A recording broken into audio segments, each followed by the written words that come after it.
Be sure to subscribe and click on the bell for notifications on future uploads.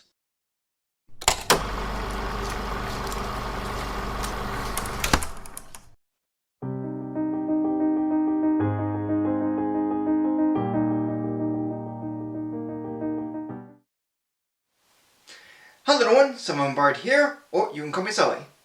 Last time I reviewed The Goonies, which was an okay yet boring experience for me, even as an Amblin Entertainment movie. But almost a decade later, Amblin produced another film for Warner Brothers that's a joint distribution with Universal Pictures for international releases, is co-written and co-produced by Michael Crichton of Jurassic Park, is from the director of Speed, became an attraction called Twister Ride It Out at Universal Studios, has an upcoming sequel next summer, and it's a film I happen to like ever since I first saw it on TNT years ago. Released on May 10th, 1996, it is the simply titled Twister.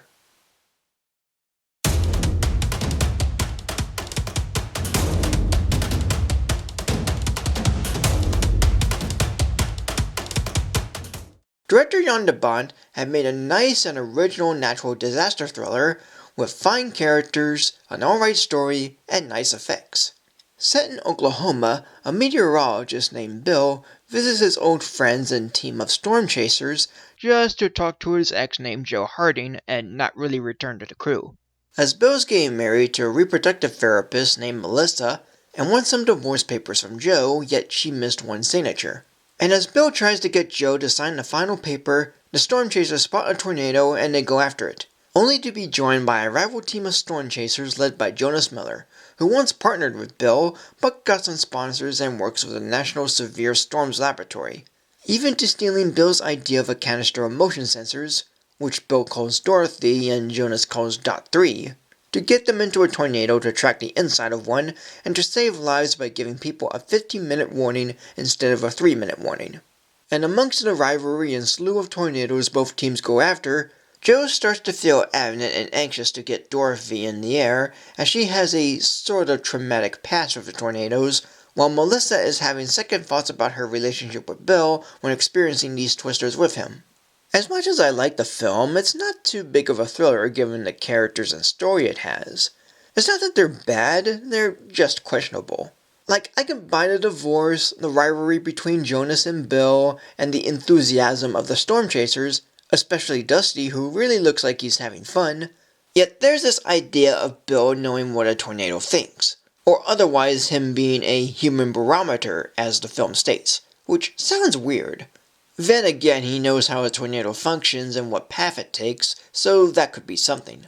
And Jo has an obsession with tornadoes since she was a kid, when witnessing her father being taken by an F5 tornado. Yet she's feeling like she's living in the past, and wants to go towards a tornado in the hopes of bringing her dad back. Sounds crazy, but I feel like the film could have emphasized the trauma she experienced, rather than getting so close to a twister. Like, her backstory felt almost last minute, to where the opening scene could have been a random family to show how powerful and destructive the F5 twister can be, instead of being Joe's family. So in essence, I would have liked a better handling of Joe's character, or have her be a simple storm chaser. But my enjoyment of the film usually comes from the effects in tornadoes, and they gradually increase in size, velocity, and intensity. F1, F2, F3, F4, and F5. There's a look at the inside of an F5 tornado which looks cool, and there's even water twisters within the core of the F2 tornado as well. Sister twisters. And the stuff they pick up and drop make for some small but fun moments of humor or action, like a car, a tree, a house, a tanker truck, and a cow. With that said, the effects do look a little dated at times. Most of the time they're good, but things like an occasional distant explosion, some close-ups, and a shot in space do look really off. But despite my issues with the questionable character situations and a few dated effects, not to mention why one house at the end didn't get destroyed by the F5 tornado, I had a nice and a bit of fun time with it.